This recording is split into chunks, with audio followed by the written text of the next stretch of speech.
साथियों नमस्ते। आज हम चैप्टर 8 का जो अपना इंट्रोडक्शन का पार्ट 2 है उसको पढ़ेंगे, जिसमें हम प्रमेय 8.5 से लगाकर 8.10 तक के जितने भी प्रमेय हैं इस चैप्टर के वो सारे कवर करने वाले हैं। तो देखो यहाँ प्रमेय 8.5 है, यदि एक चतुर्भुज में सम्मुख कोणों का प्रत्येक युग्म बराबर हो तो वह एक समांतर चतुर्भुज होता है। यानी हमें एक चतुर्भुज दिया है, इस चतुर्भुज को हमें क्या बनाना है, समांतर चतुर्भुज बनाना है। अब समांतर चतुर्भुज की परिभाषा हमने क्या पढ़ी कि जब चतुर्भुज में सम्मुख भुजाएं यानी इस भुजा के सामने वाली ये भुजा दोनों समांतर हो और इस भुजा के सामने वाली ये भुजा ये दोनों समांतर हो तो ये क्या बन जाता है, एक समांतर चतुर्भुज बन जाता है। तो मुझे क्या करना है, इन सम्मुख भुजाओं को दोनों को समांतर करना है। ठीक है, तो देखो हमें दिया क्या है, हमें दिया है कि ABCD एक चतुर्भुज है। क्या है? चतुर्भुज है,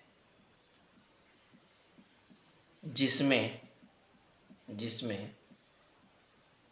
ये जो कोण A है वो कोण C के बराबर है ना। कोण सम्मुख कोणों का प्रत्येक युग्म बराबर है, यानी सम्मुख कोण बराबर दिए, यानी कि कोण A जो है वो कोण C के बराबर है और कोण B जो है वो कोण D के बराबर है। ये हमें दिया हुआ है। ठीक है, अच्छा हमें सिद्ध क्या करना है, हमें सिद्ध करना है कि ये जो चतुर्भुज ABCD है एक समांतर चतुर्भुज है ना। ये हमें सिद्ध करना है। अच्छा, तो सिद्ध करने के लिए देखो क्या करेंगे, उपपत्ति। तो देखो हम क्या लिख सकते हैं, हम ये लिख सकते हैं कि चतुर्भुज के सभी कोणों का योग क्या होता है, 360 डिग्री होता है। ये हम जानते हैं ना। तो यहाँ लिखेंगे चतुर्भुज ABCD में कोण A प्लस कोण B प्लस कोण C प्लस कोण D बराबर कितना होगा, 360 डिग्री। क्योंकि हम जानते हैं चतुर्भुज के जितने भी कोण होते हैं उन सभी का योग कितना होता है, 360 डिग्री। इसे हम कहते हैं कोण योग गुणधर्म, कोण योग गुणधर्म। अच्छा, अब हमें दिया क्या है, हमें दिया है कि कोण A C के बराबर है, ये कोण इसके बराबर है और ये कोण इसके बराबर है। तो यहाँ मैं क्या कर रहा हूँ, C की जगह जो है, C की जगह A लिखूंगा और D की जगह B लिखूंगा। ऐसे करने से क्या होगा, देखो कोण A प्लस कोण B प्लस C की जगह क्या लिख सकता हूँ, A, तो ये हो गया कोण A। D की जगह क्या लिख सकता हूँ, कोण B बराबर 360 डिग्री। A और A ये दोनों कोण जुड़कर कितने हो गए, दो कोण है, प्लस B और B जुड़कर क्या हो गया, दो कोण B है ना, बराबर 360 डिग्री। अब देखो इन दोनों में दो है, इसमें भी दो है, इसमें भी दो है, तो हम दो को बाहर ले लेंगे यानी कॉमन ले लेंगे। अब यहाँ से दो बाहर आ गया तो अंदर क्या बचा, कोण A प्लस यहाँ से दो बाहर आ गया तो अंदर क्या बचा, कोण B बराबर 360 डिग्री। अच्छा, अब यहाँ देखो दो किस में है, यहाँ दो गुणे में है, तो दो को उधर भेजेंगे भाग में यानी कि बट्टे में। तो ये हो गया कोण A प्लस कोण B बराबर 360 बट्टे 2 है ना। ये दो उधर आ गया बट्टे में, भाग देंगे तो कितनी बार जाएगा, 180 बार। तो कोण A प्लस कोण B हमें कितना मिलेगा, 180 डिग्री मिलेगा। अब ध्यान से समझना, चैप्टर 6 में हमने सीखा था कि जब दो समांतर रेखा हो और एक तिर्यक उसको काटता हो तो ये जो अंदर के कोण है ना, इनको हम अंतः कोण कहते हैं। ये जो अंदर बने हुए कोण हैं इनको हम अंतः कोण कहते हैं। और जब अंतः कोणों का योग 180 डिग्री आता है तो ये दोनों रेखाएं जो होती है ये एक दूसरे के समांतर होती है। कब? जब अंतः कोणों का योग 180 आता है, इसे हम क्या कहते हैं, अंतः कोण कहते हैं। ठीक है, तो देखो यहाँ पर क्या है, यहाँ कोण A और B ये वाले हैं। ठीक है, यहाँ पर देखो ध्यान से समझना, यहाँ पर कोण A यहाँ है और B यहाँ है, इन दोनों का योग कितना आया, 180 है ना। तो ये अंतः कोण हुए, तो इसका मतलब इन दोनों का योग 180 है। तो ये जो रेखाएं हैं, ये दोनों रेखाएं ये आपस में क्या होगी, समांतर होगी। यानी AD जो है वो BC के समांतर होगी। तो हम लिख सकते हैं AD समांतर होगी BC के। क्यों? क्योंकि ये क्या है, अंतः कोण का नियम है। तो जब अंतः कोण 180 है तो AD जो है वो BC के समांतर होगी। लेकिन हमने क्या पढ़ा, हमने ये पढ़ा कि जो चतुर्भुज समांतर चतुर्भुज होता है उसमें सम्मुख भुजाओं का प्रत्येक युग्म जो होता है वो समांतर होता है। अब इन दोनों को तो हमने समांतर कर दिया, अब इन दोनों को समांतर करना है, ठीक है। तो हम क्या करेंगे, यही नियम लगाएंगे और इसी नियम के द्वारा बी को सी, बी और सी ये भी अंतर कोण है, इन दोनों का योग भी कितना आ जाएगा 180, है ना। तो पूरा भेजामारी करने की जरूरत नहीं है, आपको सीधा यहाँ पर इतना ही लिखना है, इसी प्रकार, है ना, इसी प्रकार, ठीक है। इसी प्रकार कैसे कि यहाँ पर हम D की जगह B लिख देंगे और A की जगह C लिख देंगे, तो ये दो कोण B और दो कोण C हो जाएगा, तो दो को उधर भेजेंगे तो आ जाएगा 180, जैसे ये आया था, है ना। तो कोण B प्लस कोण C भी हमें कितना मिलेगा 180। तो जब ये भी 180 हो जाएगा तो मैं क्या कहूँगा कि ये जो दोनों रेखाएं हैं वो समांतर होगी, यानी AB जो है वो DC के समांतर होगा। तो इसी प्रकार मैं सीधा लिख देता हूँ, AB जो है वो CD या DC कुछ भी लिखो एक ही है, DC के क्या होगी, समांतर होगी। अब जब ये दोनों सम्मुख भुजाएं आपस में समांतर आ गई तो मैं ये कह सकता हूँ अतः ABCD एक समांतर चतुर्भुज है, ठीक है। ये हमारा सिद्ध हो गया। प्रमेय 8.6 है, समांतर चतुर्भुज के विकर्ण एक दूसरे को समद्विभाजित करते हैं, ये हमें सिद्ध करना है। यानी अब की बार ये हमें दे रखा है कि ये जो है एक समांतर चतुर्भुज है ना, और इसके अंदर हमें ये बताना है कि ये जो दोनों विकर्ण है, जैसे ये विकर्ण AC जो है वो दो बराबर भागों में बटा हुआ है, यानी इसका समद्विभाजन हो रहा है, यानी जो AO है वो OC के बराबर है और OB जो है वो OD के बराबर है, ये हमें सिद्ध करना है, ठीक है। तो इसमें देखो हमें दिया क्या है, हमें दिया है कि ABCD एक समांतर चतुर्भुज है, ठीक है। और हमें सिद्ध क्या करना है, अच्छा इसमें एक चीज और दी हुई है हमको, क्या दिया हुआ है, जिसमें AC और BD दो विकर्ण है, जिसमें AC व BD विकर्ण एक दूसरे को O पर प्रतिच्छेद करते हैं, O पर प्रतिच्छेद करते हैं, ठीक है। यानी ये जो दो विकर्ण हैं AC और BD वो कहाँ प्रतिच्छेद कर रहे हैं, एक बिंदु O पर प्रतिच्छेद कर रहे हैं, ये सब हमें दिया हुआ है, ठीक है। अच्छा हमें सिद्ध क्या करना है, हमें सिद्ध करना है कि ये जो भुजा आपकी AO है ना, AO वो इस CO के बराबर है, और जो भुजा BO है वो DO के बराबर है, ठीक है। ये हमें सिद्ध करना है। तो चलो इसको सिद्ध करते हैं, उपपत्ति करते हैं। तो यहाँ मैं दो त्रिभुज ले रहा हूँ, एक तो AOD त्रिभुज AOD व त्रिभुज COB में। अब देखो इन दोनों त्रिभुजों में हमें क्या क्या चीजें दी हुई है। तो हमें बोला है कि ये ABCD जो है वो एक समांतर चतुर्भुज है, यानी ये जो आपकी भुजा AD है वो इस भुजा BC के क्या है, बराबर है, ठीक है। और ये यहाँ पर AC हमारा क्या हो गया, विकर्ण, ये A और C क्या हो गया, विकर्ण, ठीक है। तो यहाँ पर देखो Z बन रहा है, क्या बन रहा है, Z बन रहा है ना। तो इसका मतलब ये कोण और ये कोण, ये दोनों कोण आपस में बराबर होंगे, क्योंकि ये कौन से कोण है, एकांतर कोण है ना। और इसी प्रकार देखो यहाँ पर ये विकर्ण है इधर BD है ना, तो यहाँ पर भी Z बन रहा है, देखो ये Z बन रहा है ना। तो ये जो कोण है वो इस कोण के बराबर होगा, क्योंकि ये भी क्या है, एकांतर कोण है ना। तो यहाँ मैं एक काम करता हूँ, इसको कोण 1 और इसको कोण 2 ले लेता हूँ। तो देखो यहाँ Z बन रहा है, Z कब बनाना, जब दो भुजाएं समांतर हो। तो ये और ये दोनों समांतर है, तो यहाँ Z बन रहा है। तो ये जो Z के अंदर वाले कोण है इनको हम एकांतर कोण बोलते हैं, और ये हमेशा बराबर होते हैं, है ना। तो यहाँ क्योंकि Z बन रहा है तो मैं कहूँगा कोण 1 जो है वो कोण 2 के बराबर है। क्यों बराबर है, क्योंकि ये एकांतर कोण है, क्या है, एकांतर कोण है, ठीक है। इसी प्रकार देखो यहाँ भी उल्टा Z बन रहा है ना। तो ये कोण और ये कोण है ना, ये भी दोनों आपस में बराबर है, तो ये हो गया 3 और ये हो गया 4। तो कोण 3 और कोण 4 भी आपस में बराबर है, कारण क्या हो जाएगा, ये भी एकांतर कोण है ना। तो इस त्रिभुज में कोण नंबर 1 दूसरे वाले त्रिभुज के कोण नंबर 2 के बराबर है, ये वाला त्रिभुज का कोण 3 इस वाले त्रिभुज के कोण 4 के बराबर है। तो दो चीजें हमें बराबर दे दी है ना। और हम जानते हैं कि एक समांतर चतुर्भुज की जो सम्मुख भुजाएं होती है वो हमेशा बराबर भी होती है और समांतर भी होती है।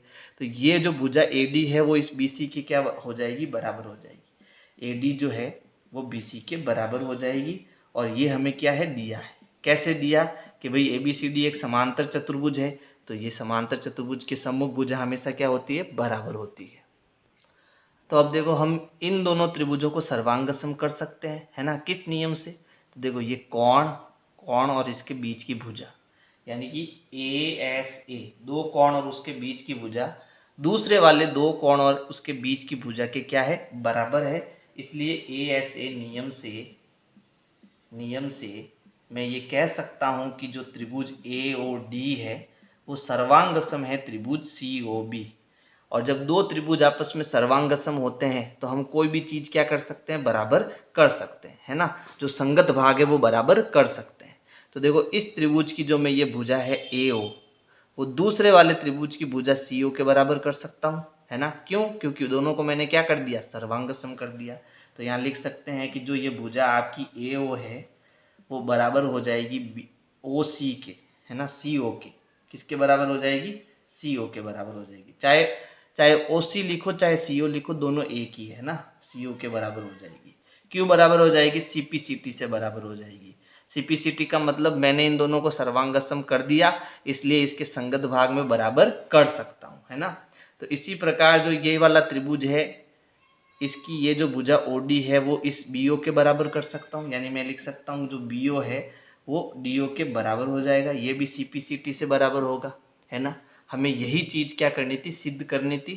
तो हम लिख सकते हैं समांतर चतुर्भुज के विकर्ण एक दूसरे को समद्विभाजित करते हैं। ये लाइन आप यहाँ लिख देना। अतः ये पूरी लाइन यहाँ लिखनी है आपको, समांतर चतुर्भुज के विकर्ण एक दूसरे को समद्विभाजित करते हैं, ठीक है।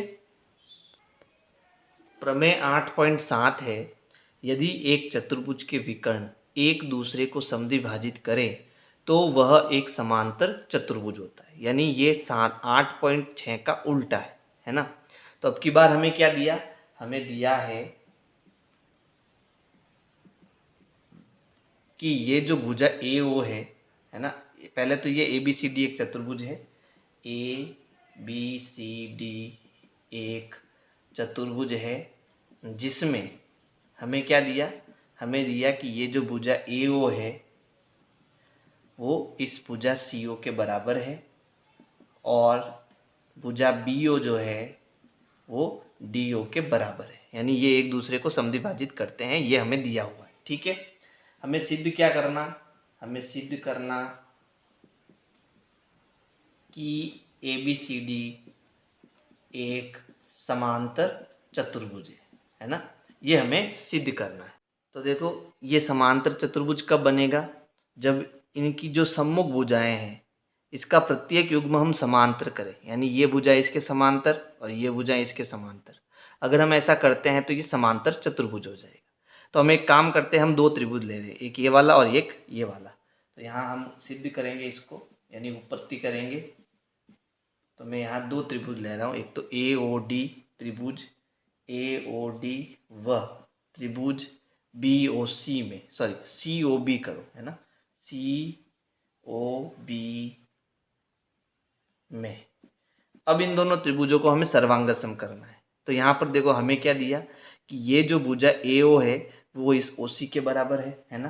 तो जो पहला त्रिभुज की भुजा AO है वो दूसरे त्रिभुज की भुजा OC के क्या है, बराबर है, CO के बराबर है, ठीक है। इसी प्रकार ये हमें दिया हुआ है कि जो भुजा BO है, इस त्रिभुज की भुजा BO इस त्रिभुज की भुजा OD के बराबर है ना। तो जो BO है वो DO के बराबर है। और ये जो दोनों है हमें दिया है पहले से कि ये बराबर है ना। और एक चीज क्या बराबर है कि ये जो कोण 1 है वो कोण 2 के बराबर है। ये दोनों क्यों बराबर है कि जब दो रेखाएं एक दूसरे को प्रतिच्छेद करती है तो ये शीर्षाभिमुख कोण आपस में बराबर होते हैं। तो यहाँ लिख सकते हैं कोण 1 बराबर है कोण 2 के। किस कारण से, शीर्षाभिमुख से, ठीक है।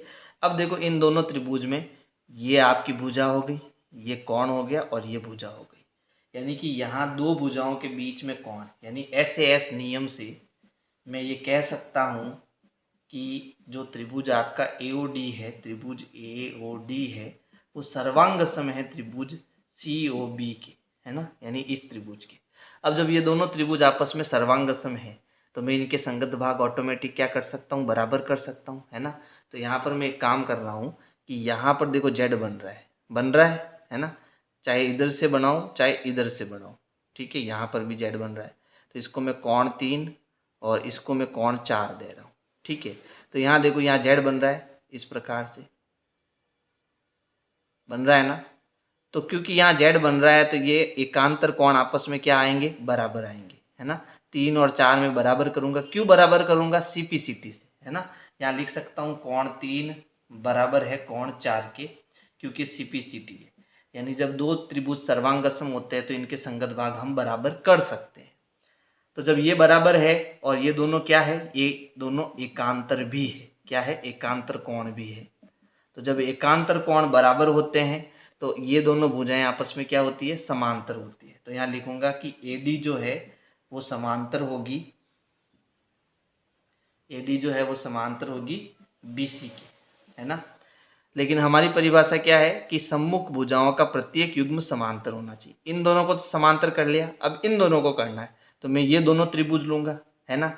इतना करने की बजाय मैं क्या करूंगा, इसी प्रकार ये जो भुजा AB है वो CD के समांतर है। तो आपको ज़्यादा बड़ा नहीं करना है, आप यहाँ पर एक लाइन लिखो, इसी प्रकार आप क्या कर सकते हो, इस भुजा AB को इस भुजा CD या DC के समांतर कर सकते हो। अब जब सम्मुख भुजाएं समांतर है तो मैं क्या लिख सकता हूँ कि ABCD जो है वो एक समांतर चतुर्भुज है ना।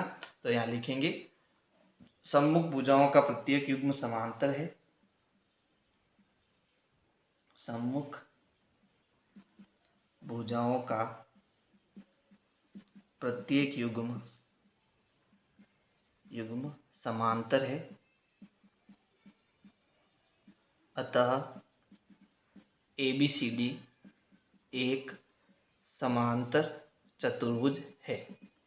ठीक है, आप चाहो तो इतना भी लिख सकते हो, अतः ABCD एक समांतर चतुर्भुज है। प्रमेय 8.8 है, कोई चतुर्भुज एक समांतर चतुर्भुज होता है यदि उसकी भुजाओं का एक युग्म बराबर हो और समांतर हो। यानी हमें एक चतुर्भुज दिया है और इसे मुझे क्या बनाना है, समांतर चतुर्भुज बनाना है। और हमें दिया क्या है, हमें ये दिया है कि इस चतुर्भुज का जो एक सम्मुख भुजाओं का युग्म है, भुजाओं का एक युग्म जो है वो बराबर है और समांतर है। तो यानी ये अगर मैं दोनों भुजाएं बराबर ले लूं और समांतर ले लूं तो मुझे ये समांतर चतुर्भुज होता है, इसको सिद्ध करना है। ठीक है, तो सबसे पहले देखो हमें दिया क्या है, हमें इसमें दिया है कि जो ABCD है वो एक चतुर्भुज है ना, चतुर्भुज है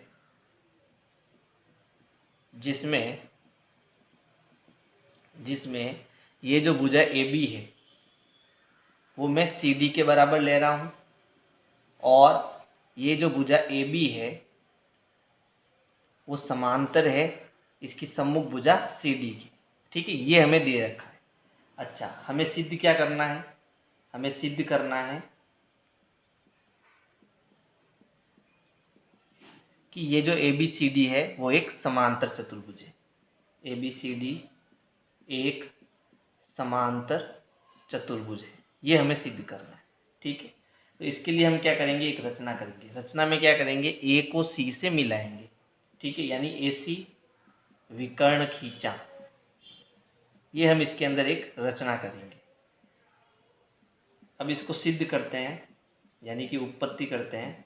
तो देखो इसमें मैं दो त्रिभुज ले रहा हूँ, एक तो ABC त्रिभुज ABC और दूसरा त्रिभुज CDA, त्रिभुज CDA। इसको आप ACD नहीं ले सकते, ठीक है ना, क्योंकि ये दोनों त्रिभुज जो है आपस में सर्वांगसम त्रिभुज है, तो इनके संगत भाग हमें इसी हिसाब से लिखने पड़ेंगे। इसलिए आपको ये CDA लिखना पड़ेगा। अगर आपने ADC लिख दिया या ACD लिख दिया तो गलत हो जाएगा।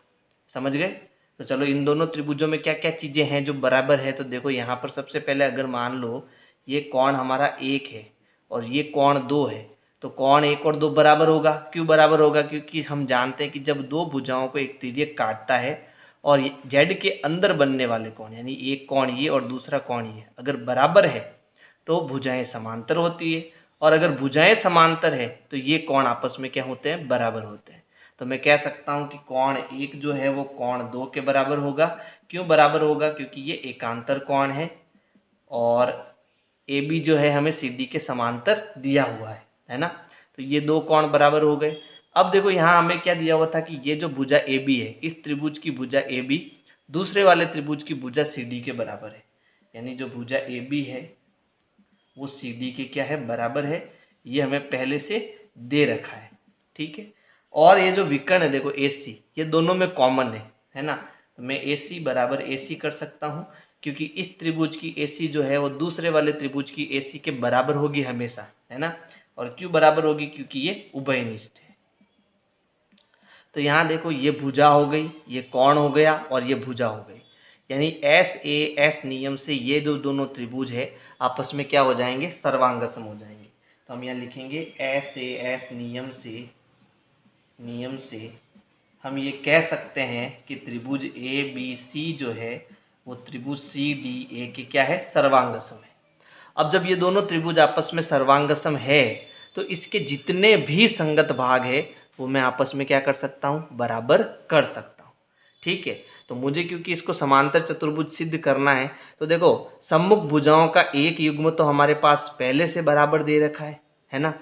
अब हम क्या करेंगे? इन दोनों भुजाओं को आपस में बराबर कर देंगे, ठीक है। तो हमने एक प्रमेय पढ़ी थी, उस प्रमेय में क्या पढ़ा था कि अगर किसी चतुर्भुज की सम्मुख भुजाओं का प्रत्येक युग्म बराबर है तो वो क्या होता है? एक समांतर चतुर्भुज होता है ना। तो यहाँ पर मैं क्या करूँगा? ये जो भुजा AD है इसको मैं इस BC के बराबर करूँगा, AD बराबर BC। ऐसा मैं लिख सकता हूँ, क्यों लिख सकता हूँ? CPCT से, यानी जब दो त्रिभुज सर्वांगसम है तो इनके संगत भाग होंगे वो आपस में हमेशा क्या होंगे? बराबर होंगे। अब देखो ये दोनों भुजाएं बराबर है, ये दोनों भुजाएं बराबर है, तो सम्मुख भुजाओं का प्रत्येक युग्म बराबर है, तो हम कहेंगे कि ये जो ABCD है वो एक समांतर चतुर्भुज है। तो यहाँ हम एक लाइन लिखेंगे, ये यहाँ सम्मुख भुजाओं का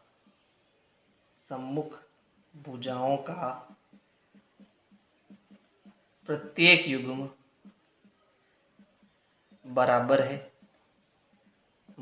है, अतः ABCD एक समांतर चतुर्भुज है, ठीक है। ये हमारा सिद्ध हो गया। प्रमेय 8.9 है, किसी त्रिभुज की किन्हीं दो भुजाओं के मध्य बिंदुओं को मिलाने वाला रेखाखंड तीसरी भुजा के समांतर होता है। यानी कि हमें एक त्रिभुज दिया है और इस त्रिभुज में मुझे क्या करना है? दो भुजाएं के मध्य बिंदु लेने हैं। जैसे मान लो ये दोनों भुजाएं हैं, इनका मध्य बिंदु ले रहा हूँ, यानी बीच के दो बिंदु ले रहा हूँ, ठीक है। और जब इन दोनों बिंदुओं को मैं मिलाता हूँ तो ये जो रेखा यहाँ पर बनी है वो तीसरे रेखाखंड, यानी त्रिभुज की जो तीसरी भुजा है, इन दोनों पर तो मध्य बिंदु आ गए और ये तीसरी भुजा हो गई। तो ये जो मैंने ये रेखा यहाँ पर खींचा है, यानी रेखाखंड खींचा है, वो इस तीसरी भुजा के क्या होगा? समांतर होगा। ये हमें सिद्ध करना है, ठीक है। तो देखो सबसे पहले हमें दिया क्या है? हमें दिया है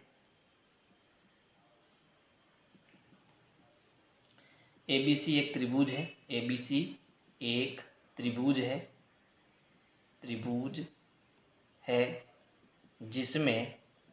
जिसमें जो ये भुजा आपकी AM है वो इस BM के बराबर है। क्यों बराबर है? अभी समझना इसको। AM जो है वो BM के बराबर है। क्यों बराबर है? क्योंकि इस AB का ये जो M है वो मध्य बिंदु है। मध्य बिंदु मतलब बीच का बिंदु, और जब हमें बीच का बिंदु दिया जाता है तो ये जो डिस्टेंस होती है वो इस डिस्टेंस के क्या आती है? बराबर आती है ना। तो यहाँ इसका कारण लिखेंगे कि M जो है वो AB का मध्य बिंदु है। M जो है वो AB का मध्य बिंदु है, ये हमें दे रखा है। इसी प्रकार ये जो AN है ना, AN है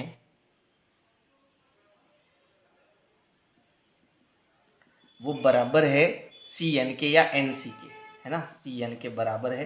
क्यों बराबर है? क्योंकि ये जो N है वो इस भुजा AC का मध्य बिंदु है, AC का मध्य बिंदु है। ठीक है, ये हमें दिया हुआ है। अच्छा, हमें सिद्ध क्या करना है? हमें सिद्ध करना है कि ये जो भुजा MN है वो समांतर है इस तीसरी भुजा BC के। ठीक है, ये हमें सिद्ध करना है। तो इसके लिए हमें क्या करनी पड़ेगी? एक रचना करनी पड़ेगी। तो हम क्या करेंगे, ये जो भुजा हमारी BM है ना, इसके समांतर इस बिंदु C से एक रेखा खींचेंगे, एक रेखाखंड की रचना करेंगे। किसके समांतर? इस BM के समांतर। ये मैंने क्या करा, इसके समांतर एक रेखाखंड खींचा। ठीक है, अच्छा, यहाँ पर इसको मैंने क्या नाम दिया? D। अब मैं क्या करूँगा, ये जो बिंदु N है इसको मैं इस D बिंदु से मिलाऊंगा। ठीक है, तो मुझे एक त्रिभुज मिलेगा। मैंने क्या रचना की? मैंने ये जो भुजा CD खींची है वो इस BM के समांतर खींची है, यानी ये दोनों जो रेखाएं आपस में क्या है? समांतर है। तो यहाँ लिखेंगे CD समांतर BM खींचा, है ना, खींचा। और ये जो भुजा MN है, MN को D से मिलाया, MN को D से मिलाया। ठीक है, ये हमने रचना करी। अब इस रचना में होगा क्या, इसको ध्यान से समझना, क्योंकि मैंने समांतर किस रेखा के समांतर खींची? इस BM को इस CD के समांतर खींचा है ना। अच्छा, अब देखो, ये मैंने रचना में CD समांतर BM की, तो मैं क्या सिद्ध कर सकता हूँ? देखो, उत्पत्ति करेंगे इसकी। तो जब BM जो है, यानी जो ये CD जो है वो इस BM के समांतर है ना, BM के समांतर है। तो हम ये लिख सकते हैं, तो मैं ये कह सकता हूं कि ये जो AB है ना, ये जो AB है या फिर ये जो AM है, AM जो है वो समांतर होगा इस CD के, है ना। क्यों कह सकता हूं, इसको समझो। देखो, दो रेखाएं आपस में समांतर है ना, ये दोनों रेखाएं आपस में समांतर है। ठीक है, तो अगर मैं ये पूरा भाग लूंगा और ये आधा भाग लूंगा तो ये भी हमेशा समांतर ही होगा, क्योंकि इसको मैं कितना ही आगे बढ़ाऊं ये एक दूसरे को कभी नहीं काटेगी, है ना। अब अगर मैं इतना भाग इसका मिटा दूं, ठीक है, जैसे मैंने AM ले लिया और इसको CD ले लिया, ये मेरा हो गया AM और ये क्या हो गया? CD। तो ये दोनों भी आपस में समांतर होंगे। क्यों होंगे? क्योंकि इनको हम कितना ही आगे बढ़ा ले ये एक दूसरे को कभी प्रतिच्छेद नहीं करेंगे, है ना।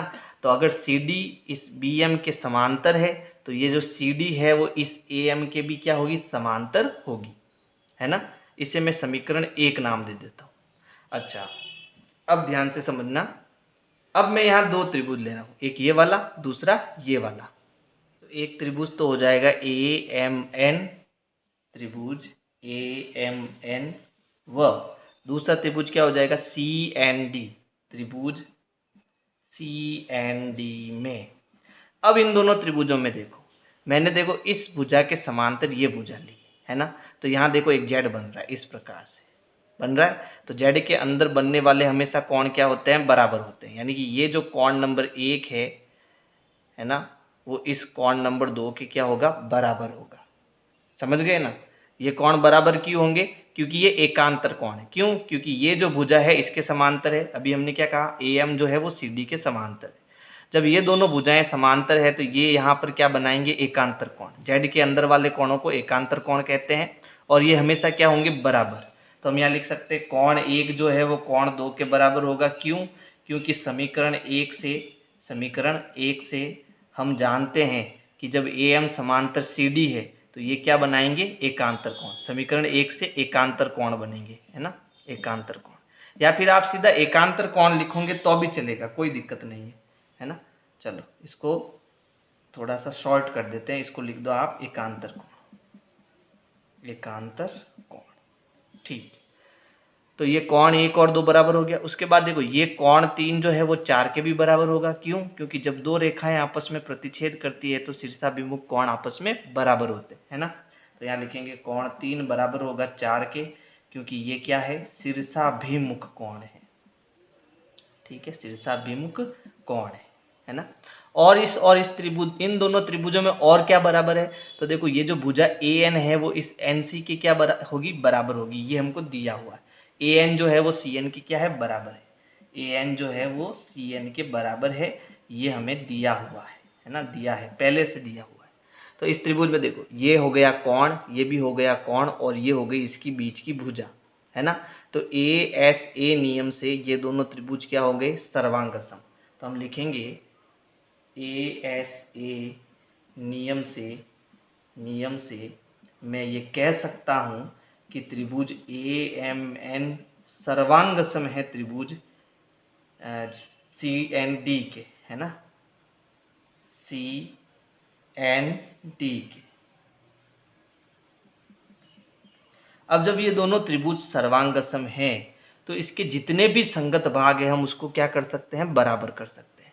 तो देखो हमें सिद्ध क्या करना है, हमें सिद्ध ये करना है कि ये जो भुजा आपकी MN है वो इस भुजा BC के क्या है, समांतर, यानी ये दोनों भुजाएं आपस में समांतर है। ठीक है, तो इसको सिद्ध करने के लिए देखो मैंने यहाँ पर एक चतुर्भुज बनाया है, समांतर चतुर्भुज की एक रचना की है ना, जिसमें ये हो गया BCD और ये M। तो इस चतुर्भुज के अंदर अगर मैं दो चीज बराबर कर देता हूँ, क्या चीज बराबर कर देता हूँ कि ये तो हमें दिया हुआ है कि ये जो CD है ना, वो इस BM के क्या है, समांतर है, समांतर है। और अगर मैं इन दोनों भुजाओं को बराबर भी कर देता हूँ तो अभी 8.8 प्रमेय हमने पढ़ी है, उसमें हमने क्या बताया कि जब किसी चतुर्भुज की कोई भी एक युग्म, भुजाओं का एक युग्म समांतर भी हो और बराबर भी हो तो वो एक समांतर चतुर्भुज की रचना करता है ना। तो मेरे पास ये जो CD है वो BM के समांतर तो दी हुई है, अगर मैं इन दोनों भुजाओं को बराबर भी कर देता हूँ, है ना, तो मैं कहूँगा कि ये जो आपके BCDM है वो एक समांतर चतुर्भुज है। और जब ये समांतर चतुर्भुज है तो ये जो BC है वो इस MD के क्या होगी, समांतर होगी। और जब MD BC के समांतर होगी तो ये जो MN है, यहाँ पर जो N है, MN जो है वो भी इसके समांतर होगी। क्यों, क्योंकि जब पूरी भुजा आपस में समांतर है तो इसका कोई भी टुकड़ा, कोई भी हिस्सा आप लो वो हमेशा आपस में क्या होगा, समांतर ही होगा। ठीक है, तो हम क्या करेंगे, इसमें इस AM को CD के बराबर करेंगे, क्योंकि हमने इन दोनों त्रिभुजों को सर्वांगसम किया, तो इस हिस्से को हम इसके बराबर करेंगे। और फिर क्या होता है देखो, तो हम यहाँ लिखेंगे कि जब ये दोनों त्रिभुज सर्वांगसम है तो मैं लिख सकता हूँ कि जो भुजा AM है वो इस CD के क्या कर सकता हूँ, बराबर कर सकता हूँ। कोई भी संगत भाग है उसको मैं बराबर कर सकता हूँ, किस नियम से, CPCT नियम से। ठीक है, अब देखो हमें दिया हुआ क्या है कि ये जो AM है वो इस BM के बराबर है ना, इसको मैं समीकरण 2 ले रहा हूँ। ठीक है, तो मुझे यहाँ पर पहले से दिया हुआ है कि ये जो AM है वो BM के बराबर है, AM जो है वो BM के बराबर है, ये हमें दिया है ना, दिया है। और इसको मैं समीकरण 3 नाम दे रहा हूँ। अब देखो समीकरण 2 और 3 से हमें क्या मिल रहा है कि भाई जो ये AM है वो इस CD के बराबर है, AM जो है वो CD के बराबर है, AM जो है वो BM के बराबर भी है। तो जब AM CD के बराबर है, AM BM के बराबर है, तो ये दोनों भी तो बराबर ही है ना, CD जो है वो BM के बराबर है। तो यहाँ हम लिखेंगे समीकरण 1, 2 व 3 से हम ये कह सकते हैं कि ये जो भुजा CD है वो बराबर होगी BM की, है ना, यानी ये जो भुजा CD है वो इस BM के क्या होगी, बराबर होगी। ये हम कह सकते हैं समीकरण 2 और 3 से। अब हमारा देखो उद्देश्य पूरा हो रहा है, क्या उद्देश्य पूरा हो रहा है कि जब ये भुजा इसके बराबर भी है, ये भुजा इसके समांतर भी है, समांतर तो सबसे पहले हमने रचना से ही किया है ना कि CD हमें BM के समांतर लेने हैं। तो जब ये समांतर भी है, बराबर भी है, तो हम कहेंगे ये BCDM क्या है, एक समांतर चतुर्भुज है। तो अब हम ये क्या लिखेंगे, हम लिखेंगे क्योंकि ये जो भुजा BM है, BM समांतर है CD के, और CD जो है वो बराबर है BM के। ठीक है, BM के। अतः जब समांतर भी है, बराबर भी है, तो हम ये कह सकते हैं कि ये जो चतुर्भुज BCDM है वो एक समांतर चतुर्भुज है, एक समांतर चतुर्भुज है ना, समांतर चतुर्भुज है। नीचे लिख देता हूँ इसको, एक समांतर चतुर्भुज है। समझ गए? यानी कि ये जब आपकी भुजा बराबर भी है, समांतर भी है, तो अभी हमने प्रमेय 8.8 पढ़ी और प्रमेय 8.8 कहती है कि जब किसी भी चतुर्भुज की कोई भी एक भुजाओं का युग्म समांतर भी हो, बराबर भी हो, तो ये जो चतुर्भुज होता है वो एक समांतर चतुर्भुज होता है। अब हमें सिद्ध क्या करना, हमें सिद्ध करना है कि ये जो भुजा MN है वो इस BC के क्या है, समांतर। तो जब ये आपका चतुर्भुज समांतर चतुर्भुज है तो इसमें ये दोनों भुजाएं भी क्या होगी, समांतर होगी, है ना। तो अब मैं आगे यहाँ पर कर रहा हूँ, इसके आगे यहाँ कर रहा हूँ, ठीक है। यानी मैं जब ये BCDM एक समांतर चतुर्भुज है तो मैं कह सकता हूँ अतः जो ये BC है वो समांतर होगी इस MD के, या फिर आप ऐसा करो इसको MD कर लो, है ना। MD समांतर होगी, ये जो भुजा MD है वो समांतर होगी BC के, है ना। अब ये पूरी भुजा इस पूरी भुजा के समांतर है, तो अगर इस भुजा का मैं केवल ये हिस्सा लूँ, MN हिस्सा लूँ, तो ये हिस्सा भी इसके क्या होगा, समांतर होगा, है ना। ये हम जानते हैं, तो हम लिख सकते हैं कि MN समांतर होगा BC के, और हमें यही सिद्ध करना था, है ना। MN समांतर होगा BC के, यही हमें क्या करना था, प्रूफ करना था। तो ये हमारा प्रूफ हो गया।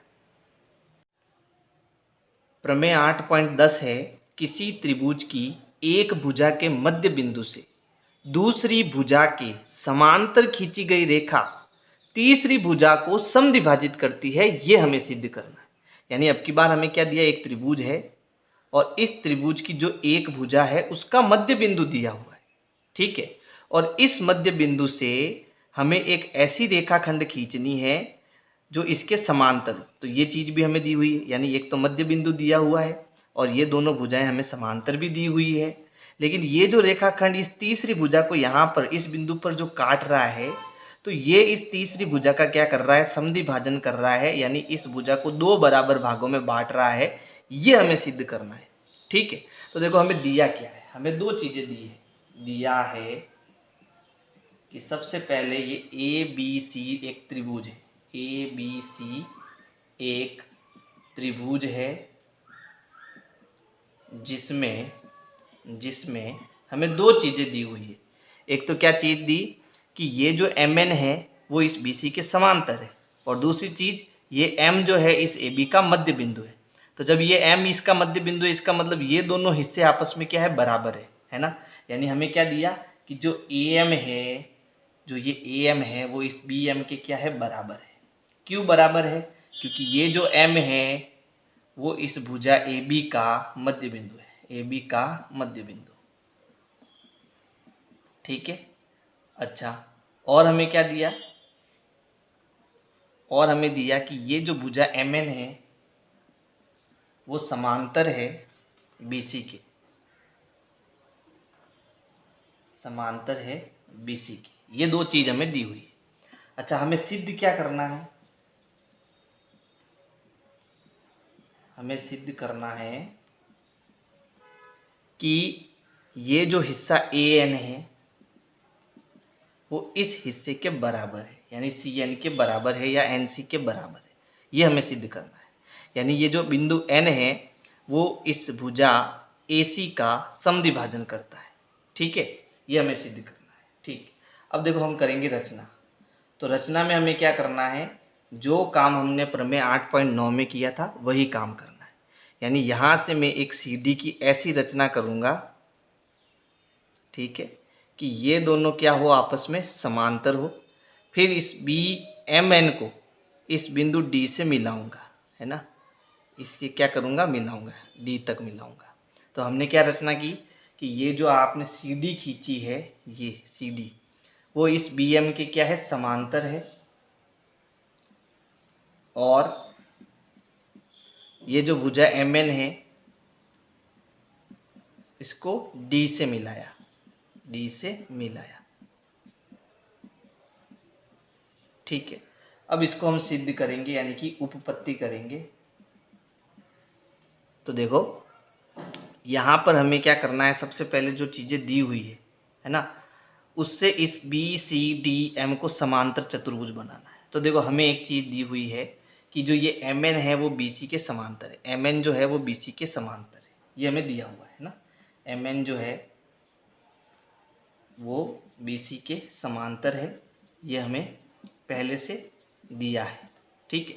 तो देखो अगर ये आधा हिस्सा इस पूरे हिस्से के समांतर है तो ये पूरा हिस्सा भी इसके क्या होगा, समांतर होगा, है ना। तो हम लिख सकते हैं चूंकि अगर एम एन समांतर बी सी है तो एम डी जो है वो समांतर होगा बी सी के, ठीक है। यानी ये जो भुजा है ऊपर वाली इस दूसरी भुजा वाली के क्या होगी, समांतर होगी। और देखो हमने रचना में क्या कहा कि ये जो सी डी है वो इस बी एम के समांतर है ना। तो यहाँ लिखेंगे और सी डी जो है वो इस बी एम के क्या है, समांतर है ना। बी एम कर लो इसको। तो ये मेरा हो गया समीकरण 1 और ये मेरा हो गया समीकरण 2। अच्छा सी डी समांतर बी एम ये हमने कहाँ से लिखा है, तो ये हमने रचना से लिखा है ना। अब देखो समीकरण 1 और 2 क्या कहता है कि एक चतुर्भुज है जिसमें ये सम्मुख भुजाओं के प्रत्येक युग्म क्या है, समांतर। तो ये हमारा क्या हो गया, समांतर चतुर्भुज। हम जानते हैं कि जब किसी चतुर्भुज की सम्मुख भुजाएं का प्रत्येक युग्म समांतर होता है तो इसे हम क्या कहेंगे, समांतर चतुर्भुज कहेंगे, है ना। तो यहाँ लिखेंगे अतः बी सी डी एम एक समांतर चतुर्भुज है ना। तो जब ये बी सी डी एम एक समांतर चतुर्भुज है तो समांतर चतुर्भुज की विशेषता है कि ये जो बी एम है वो इस सी डी के क्या होगी, बराबर होगी, है ना। ऐसा मैं लिख सकता हूँ अतः मैं इस सी डी को बी एम के बराबर लिख सकता हूँ। अतः सी डी बराबर है बी एम, ठीक है। इसे मैं समीकरण 3 नाम दे रहा हूँ। अच्छा अब देखो सी डी जो है बी एम के बराबर है ना। और जो ये ए एम है वो बी एम के बराबर है, ये देखो हमने दिया हुआ है ए एम जो है वो बी एम के बराबर है, ठीक है। तो जब ये इसके बराबर है, ये इसके बराबर है, यानी ये तीनों ही भुजा आपस में क्या है, बराबर है, यानी ये भुजा इसके बराबर होगी, है ना। तो यहाँ पर मैं लिख सकता हूँ, तो मैं ये कह सकता हूँ कि भाई चलो यहाँ पर एक लाइन और लिख देते हैं कि भाई सी डी बी एम के बराबर है, सी डी जो है वो बी एम के बराबर है ना। और ए एम जो है वो भी बी एम के बराबर है, ए एम जो है वो भी बी एम के बराबर है, ये हमें दिया हुआ है ना, दिया है पहले से। ये हो गया समीकरण 4। तो देखो समीकरण 3 और 4 क्या कहता है कि सी डी बी एम के बराबर है, ए एम बी एम के बराबर है, तो ये दोनों भुजाएं भी आपस में क्या होगी, बराबर होगी, है ना। तो यहाँ मैं लिख सकता हूँ समीकरण 3 तथा 4 से, समीकरण 3 व 4 से कि जो ये सी डी है वो बराबर होगी ए एम के, है ना। यानी ये दोनों भुजाएं आपस में क्या होगी, बराबर होगी। अच्छा अब देखो जब ये दोनों भुजाएं हमें बराबर दे रखी है, ये भुजा इसके बराबर दे रखी है ना, यहाँ पर मैंने इसको सिद्ध किया है, ठीक है। तो अब मैं इसको समीकरण नंबर 5 लिख रहा हूँ और यहाँ पर 2 त्रिभुज ले रहा हूँ, ये दोनों त्रिभुज। पहला त्रिभुज हो गया हमारा ए एन एम व त्रिभुज सी एन डी में। अब देखो इन दोनों त्रिभुज को हमें सर्वांगसम करना है। तो देखो यहाँ पर सबसे पहले तो हमने क्या कहा कि ये जो सी डी है वो बी एम के क्या है, समांतर है ना। तो जब सी डी बी एम के समांतर है तो सी डी जो है इस ए एम के भी समांतर होगी। और जब ये दोनों समांतर है तो देखो अभी हमने प्रमेय 8.9 में ये समझा था कि यहाँ ये जेड के अंदर बनने वाले कोण क्या होंगे, बराबर। यानी अगर ये कोण 1 है और ये कोण 2 है तो ये दोनों कोण बराबर होंगे, एकांतर कोण, है ना। तो यहाँ हम लिखेंगे कोण 1 बराबर होगा कोण 2 के। क्यों बराबर है, क्योंकि ये जो सी डी है वो समांतर है इस ए एम के या एम ए के, ठीक है। और यहाँ पर आप अगर ये नहीं लिखना है तो आप एकांतर कोण भी लिख सकते हैं। फिर देखो ये कोण नंबर 3 जो है वो 4 के बराबर होगा, तो कोण 3 बराबर है कोण 4 के, है ना। क्यों बराबर है, क्योंकि ये दोनों कैसे कोण हो गए, शीर्षाभिमुख कोण। तो यहाँ लिखेंगे शीर्षाभिमुख कोण, ठीक है। ये कोण नंबर 3 है और ये 4, ठीक है। अच्छा अब देखो यहाँ पर हमने यहाँ इस भुजा को इसके बराबर भी किया है, यानी कि जो ए एम है वो बराबर है सी डी के, समीकरण 5 से, है ना।